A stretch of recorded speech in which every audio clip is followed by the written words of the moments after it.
mentorship is so important, because the reason for that is, if I had somebody, or I'm quite sure you know this too, who has 30 years worth of experience and can condense his 30 years worth of experience into 6 months, I would deem that valuable. You know what I mean? So you got somebody that's coming before you that took all the bruises, the bumps, the pitfalls of where you could lose money at, where you're not going to lose money at, and wrapped it up and and gave it to you for you to go run with. So that's what we understood really fast is learn how to pay for information. It's very, very valuable. Help you skip the line and fast. Like I heard this guy, Markel Russell, say one time, he said, you got your current reality, and then you got your desired reality. Your current reality, and it's in the club, your current reality is outside of the club. Your preferred reality is inside of the club, but you pay that bouncer that's in between a premium to get to your preferred destination a lot faster. So that's the same kind of thing, same thing.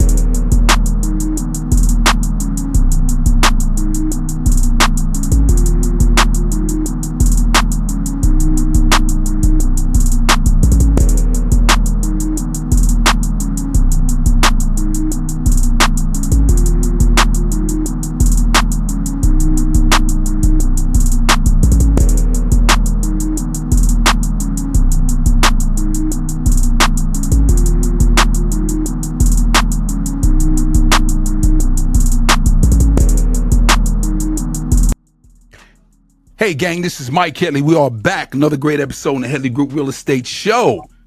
Listen, people, I gotta tell you all the time is that, we keep it honest, we keep it real. I seen these brothers on social media, came across the feed, and we had guests before doing what they're doing, but they're doing it at a different level. And what I mean by that, I'm talking about land flipping. These brothers is killing it.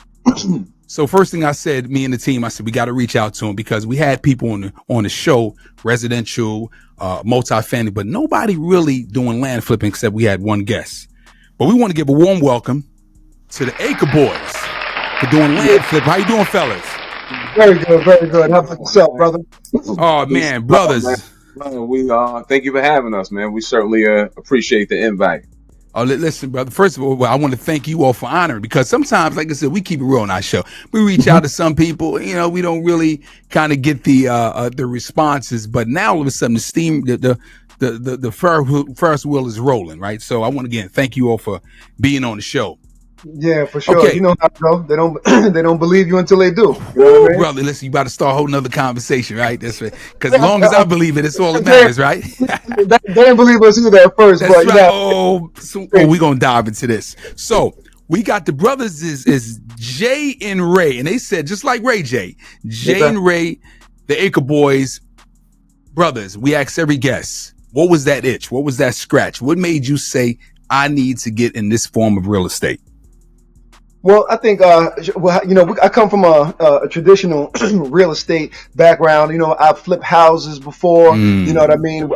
We've been involved in all different kinds of real estate. But, one thing that we knew that we didn't understand anything about the land space. So looking at houses and doing all of that stuff was really, really cool. But one thing that we realized really, really early was that there's no house without the land. So the common theme of understanding how to own the land that the structures are built upon, I think that was real key. And as far as what we do, we had a lot of different experiences with tax deed investing, and then going from there to just going after the owners of assets that they're typically not using and understanding how to acquire those assets at probably about 25 to 30% on the dollar.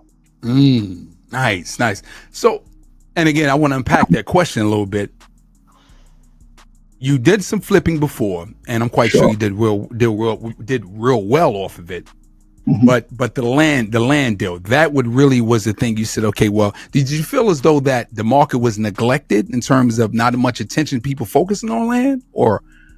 No, okay. The market is certainly not neglected. I mean, and if you look like me, you may think it's neglected. Gotcha. Right? If you look like me. For sure. Thank you for clarifying. We came across land, we first thing, let's just rewind. We came across land because we were looking for something to do. We was looking to get off Okay. our jobs. We were tired of working, you know, the whole spill, tired of being overworked, underpaid. I didn't get into the union until I was after 30. The average expectancy of a black man at that time was like 68. In order for me to retire, by statistics standpoint, I would have 3 years left in my lifespan before I checked out. So that didn't really make a whole lot of sense to me, and I wanted to do something else. And I'm a hard worker, but I'm not really a good worker because I don't like the whole concept. It's like, you know, work, you do something, I'll pay you, or you do something, I'll pay you. It's like the strip club. You give me money and I'll do something for you.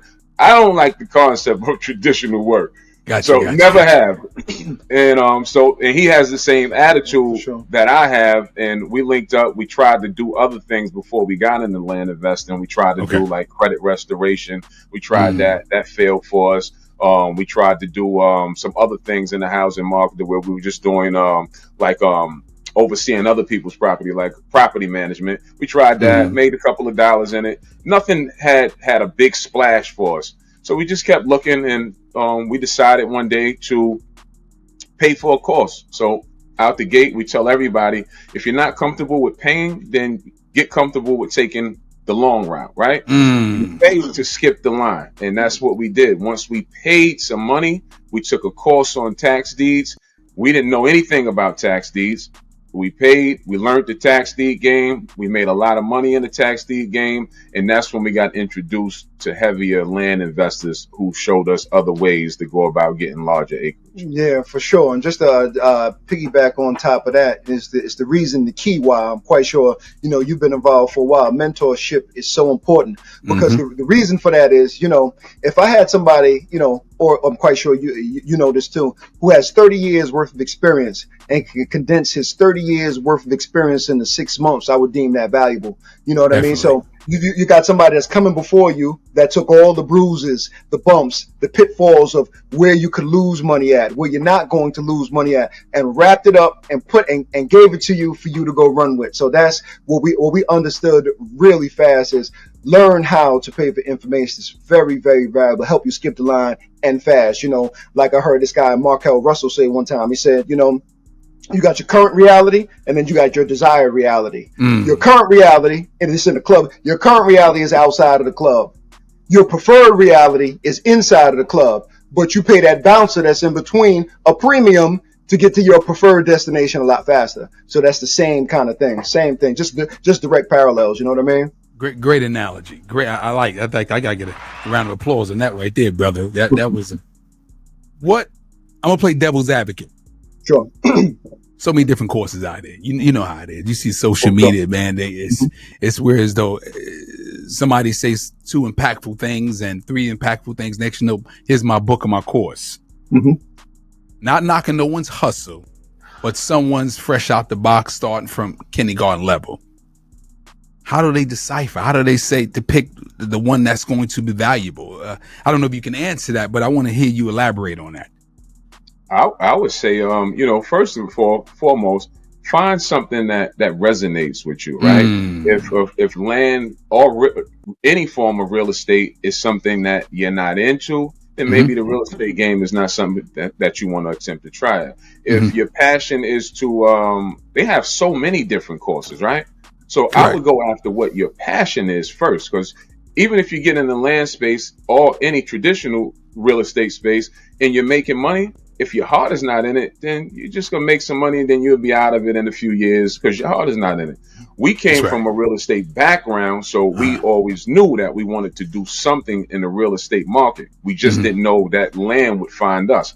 So I would say just go after what you're passionate about, because they selling just about any and everything out there. That's right. You That's know, right. also too, you know, I was never afraid to do it. I was like ordering little things. I used to find these little websites. Heard a guy, Ty Lopez. I don't know if you're familiar with him. I am. He said, yeah, for sure. He said on one of his podcasts that I watched, if you bought 10 of those cheap courses from those so-called scammers that you're talking about, the information which you come up with out of those 10 courses will probably be enough to change your life. I've gotten so much valuable information and I'm talking about stuff that's not even expensive, Correct. $15, $20, $30. But the things that I don't care if I got one nugget from it, just one. It's enough to compensate for that price or that small price that I paid. You know what I mean? Mm-hmm.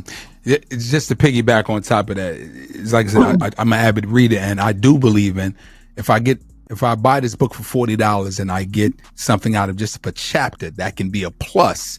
It was paid for, right? So, 100%. And I like what that analogy to Ray said is that you pay to get in front of the line. I'm gonna use that, brother. I like that.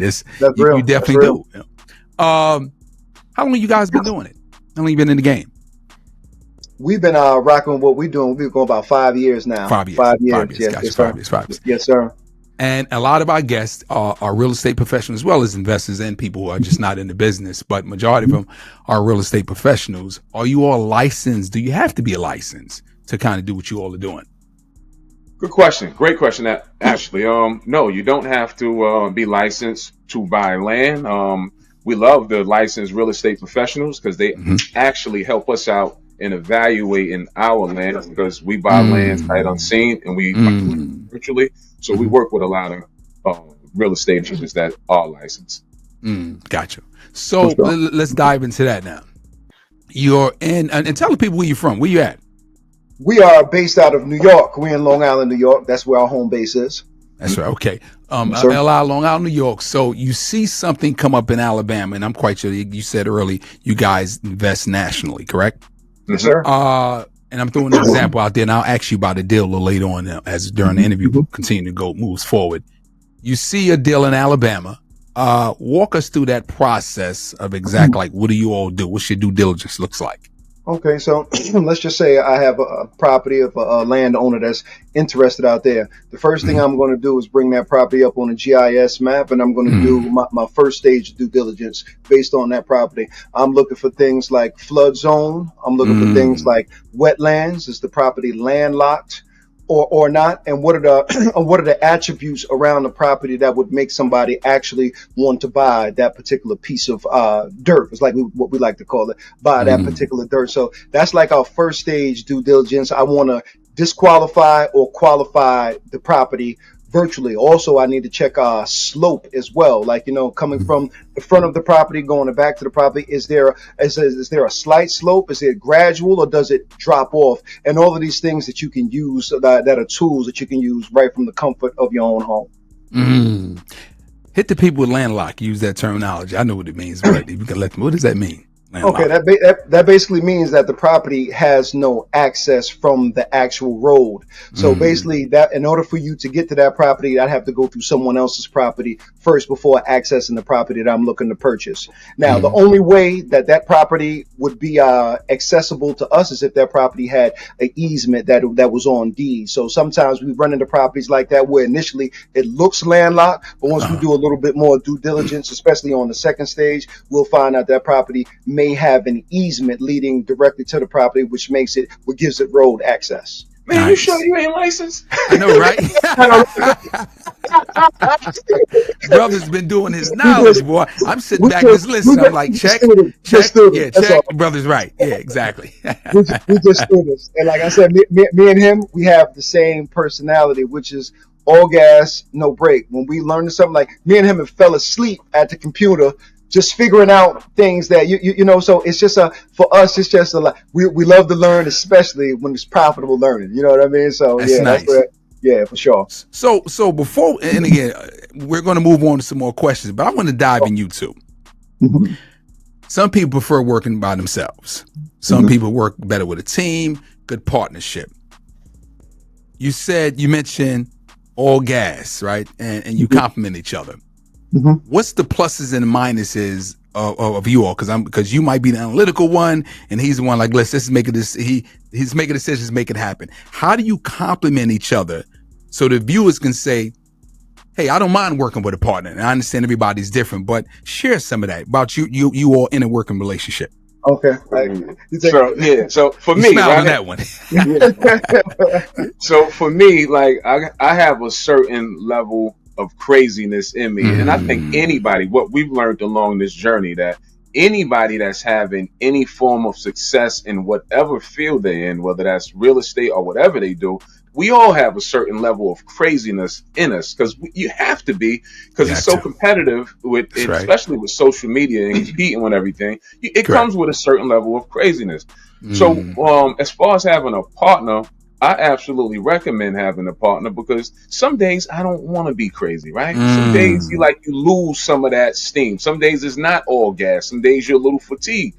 And when those days you're feeling like that, that's usually when he comes and he's all crazy and he's all gas. Then you like, yo, I'm not going to let him, I'm not going to let him just be crazy by himself. Right. And that's when he keeps me going when I'm not feeling that way, and vice versa. Some days he's off and I come like, yo, guess what I just heard? We listen to a lot of podcasts. We read a lot of books. So he'll call me and be like, yo, I just read Ty Lopez's book. He said X, Y, and Z. Yo, we need to be doing. And I'm like, oh, yeah, Ty Lopez again. You know what I'm saying? So my energy might be lower, and his energy will come and pick me up, and I'll be like, yo, yeah, let's go.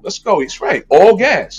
That's what it is. All gas at all times. Yeah, and like you said, just to piggyback what I said, it's like it's like a power kind of thing, because we understand that everybody does not feel the same way every day. So once we understand that the power of having a partner, if you're isolated and you're by yourself, it could be harder for you to get through those small little bit of times that you go for a drop. But if you have somebody else, listen, this is what we set out to do. Did we do it, or did we not do it? It's real black and white with me. So it's eventually, I don't know if we can curse or whatever, but sometimes let it go, brother. Just keep it real on the show. Fuck your feelings. That's right. Your feelings come and go. You know what I mean? This is just how. But we have a goal that we have set out to get to, and nothing can stop us from getting to that goal besides me and him. That's it. I like that. Let me say one more thing on that topic, because this is very important, especially for us as black people, right? That's right. In the beginning of any new venture, it could be pretty intimidating. It could be scary, and you find some comfort in having somebody else to fail with.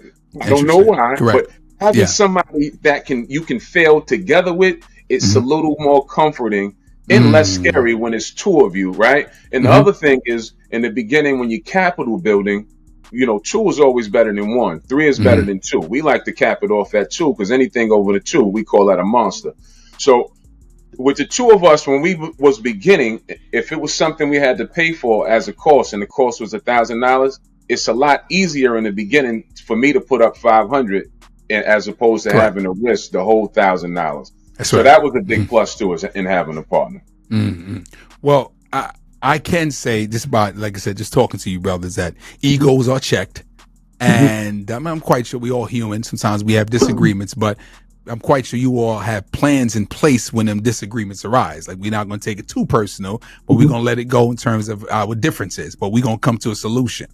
Kudos to you brothers on that, because again, as you say, sometimes us as African Americans, particularly brothers, sometimes egos could be is a little sensitive, right? Particularly doing business. So kudos to you brothers on that. For sure. Well, you gotta be careful. Go ahead, brother. Go ahead. You should be very careful of. It's probably one of the main things that you could focus on in the beginning. You should be very careful of who you decide to get in bed with. Very much so. Because that relationship could make you or break you. We hear about it all the time. That brothers came in the game, they made a whole lot of the money, and they go their separate ways, and they explode. Or somebody stole the money, right? Or when you start getting a little bit of so-called fame, or Instagram fame, or Facebook fame, one gets more big-headed. This one, man, you better select very careful of who you get in bed with, because it's the same. Like I tell him all the time, all relationships are the same, whether that's man to woman or man to man. It's based off of respect. And me and him don't really have any problems, because we respect each other at a high level. And what you put out is what you're going to get back. So we just as friends, like, we never had problems, and we never will have problems, because we just have a mutual respect for each other. Nice. Going back what you said a second ago, be careful who you kind of line yourself with. It reminds me, you see the R&B groups. It's 4 of them. Then it's like, you don't really need them. You can do it by yourself, and they always break up, right? Because one feels the ego is not checked. 100%. Cleared land versus land with trees on it. What do you prefer? And does it matter? Cleared land or land that's not cleared? Well, all right. So I guess it's I guess a couple ways that we can look at that. Sometimes we have buyers, that prefer either one of the two. But I would definitely say that I like land that's uncleared myself, and his may be a little bit different than mine. And I'll tell you why. Because then we'll start going into timber value. Is it pine trees? Is it oak trees? How long has it been there? So that could be a whole nother separate play as far as making that property 100% more profitable. Now, if the property is cleared, you know what I mean? It still can be a good situation for a buyer that is looking for that kind of thing. So a lot of times we get property that's partially cleared, partially wooded. Because one of our major buyers that buy from us is people who do recreation. They like to come put up small cabins, and they want those trees. They want all of that stuff there because that's how they do their recreation. They do their hunting, whether they're doing their RVs or 4-wheeling, whatever the case may be. So definitely, it's that's kind of like a up in the air. That primarily depends on who am I selling to? You know what I mean? Correct. What's the buyer's needs? You know what I mean? In location, if we're looking at infill lots as opposed to large acreage, if it's an infill lot, I prefer it to be cleared because infill lots are usually building lots, and that just makes the job a lot more easier for the builder and a little more attractive. But if it's a larger acre tract, definitely all day long, we don't want anything cleared. Gotcha. The first thing. Again, I'm asking during the due diligence process, is a survey the first thing, or you just going off the GIS? Oh, we don't really deal with surveys unless absolutely needed. Okay. We buy big tracts, right? Gotcha. Okay. And it all depends on what county that we're dealing with, because some counties are notorious for their records not being organized. So then surveys come into place if the records are not organized. But otherwise than that, only time we get into surveying things is when we're looking to subdivide a lot, or we're at the part of the sale when the buyer is asking for a survey, and we'll pass that on along to him and let him pay for the survey and get it if you want. And that's to the extent we go to as far as with the survey. Got perfect transition into. Has there ever been a deal where as though you had the land and said, "Oh, we got to keep this," and you actually put a structure on it? Where it was so sweet, or? No, not currently. We are getting into now, looking for some pieces to keep for ourselves, just to do some minor splits, some forced depreciation, different things like that. But as of currently, we have it right now. We have been getting them in and getting them out, but we do plan on doing some agricultural things and some other things with the property that's going to make it a lot more lucrative. And on top of that, it's a lot of tax breaks when it comes to that too. So exactly. So yeah, for sure. The one thing for me is for both of us, we've been saying that because we're looking to eventually move. We've been in New York our whole lives, and it's about that time we're ready to go. We just haven't really figured out exactly where we want to be, and without knowing that, it's kind of hard for us to hold on to any pieces until we kind of figure out, look, this is where we would attempt to stay at and plan ourselves there. Okay.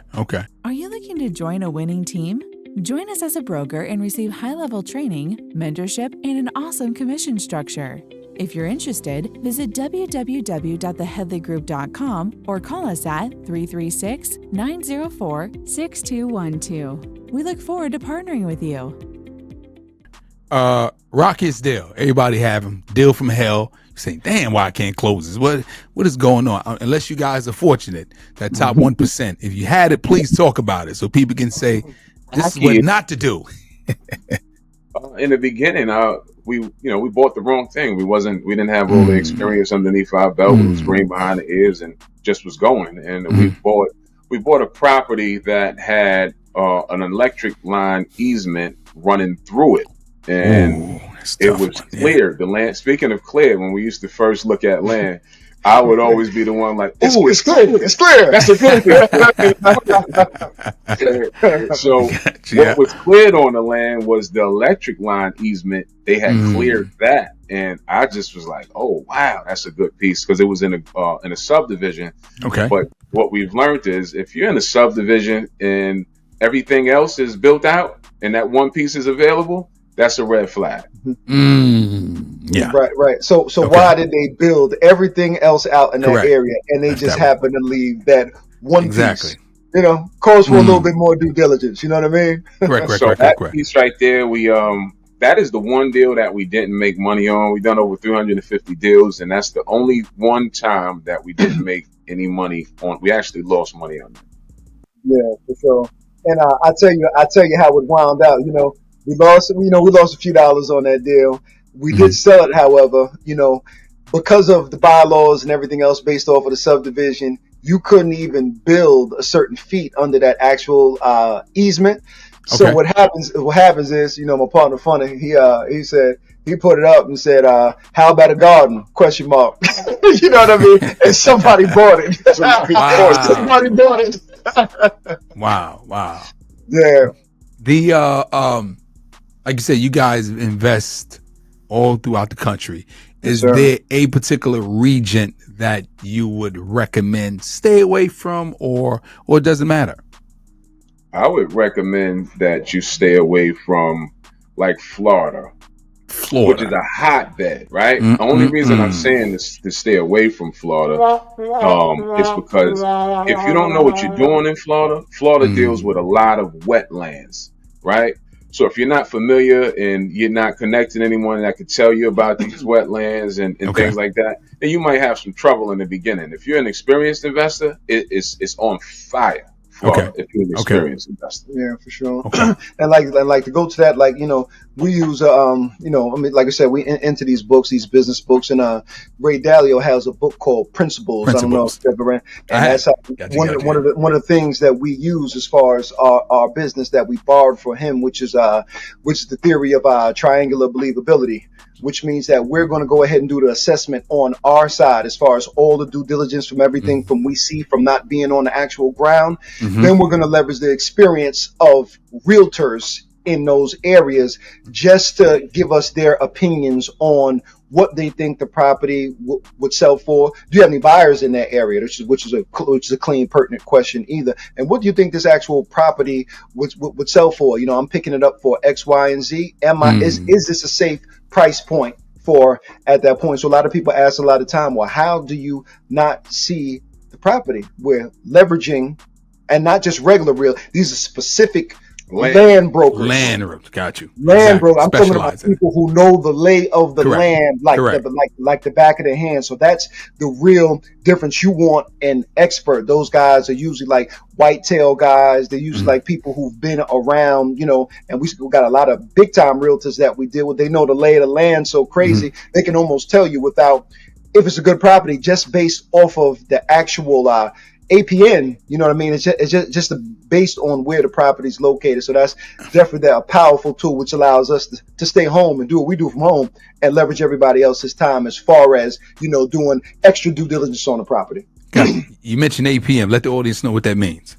Assessor's parcel number. That's the equivalent to a parcel number when you're dealing with like a VIN number to a car. Yeah, right. That's the identifying number for that particular piece of property. Any pitfalls, any certain liens that is associated with these land deals that the audience should be kind of be mindful of? When you are dealing with an infill lot, you could run across infill lot is a lot that's usually found in like a suburban area. It's more densely populated. You're gonna find all your subdivisions in smaller lots and smaller houses. Those are what infill lots is. And when you're dealing with infill lots, you can potentially expect to run across maybe grass cut liens, things of that nature. Every deal that we do these days, we run it through title. So we just let title handle, search out, and handle any liens that pop up on the property. But not too many usually come up on larger acreage. But when you're dealing with smaller lots, grass lien cuts, maybe some county taxes that may be owed, back taxes, things of that nature. Got you. Now, brothers, you have, like I said, a wealth of knowledge. And again, I would say, by me, like I said, listen to these brothers, been watching the social media. These brothers know what they're talking about. And that segues into this ebook these brothers got. How to Flip Vacant Land for the Beginner's Guide. All right. What made you say and talk about it? We need to get an ebook, because you're probably being hit with 1,000 questions. So what made you say, let me go ahead and get this ebook going?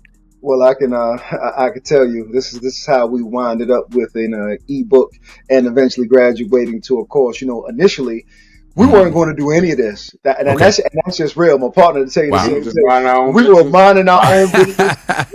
Got you. There have been all kind of questions from people that we bought property from, and people asking like, listen, you guys are doing a huge disservice by not letting other people into this. And just to be quite real with you, the spaces that we came into that was doing something like us are 98% people who don't look like us. 98%. Wow. I can believe 98%. And so once we got into the space, we realized when we saw that, it was like, wow, well, maybe this sound like, this look like where we need to be, because it's something. If everybody's here, that means they know something that we don't know. Correct. And clearly, we look to find out. So I think that's definitely a part of it. We were just we said, you know what, let's just start with an ebook. Let's put some information out there and just see, who was if anybody was interested in it. We put it together maybe in like a week and put it out there. And then for the people that were buying it, they were saying that that's not enough. I want a step-by-step play on how to actually do exactly what you're doing. So we winded up taking time out of, and actually, to be transparent with you, we scaled back the business a little bit and took the time to actually come up with a curriculum that would do the same thing. So we just that's where we were with it. Where we were minding our business, and people said, my mother even told me, he said, you need to teach somebody else what you're doing.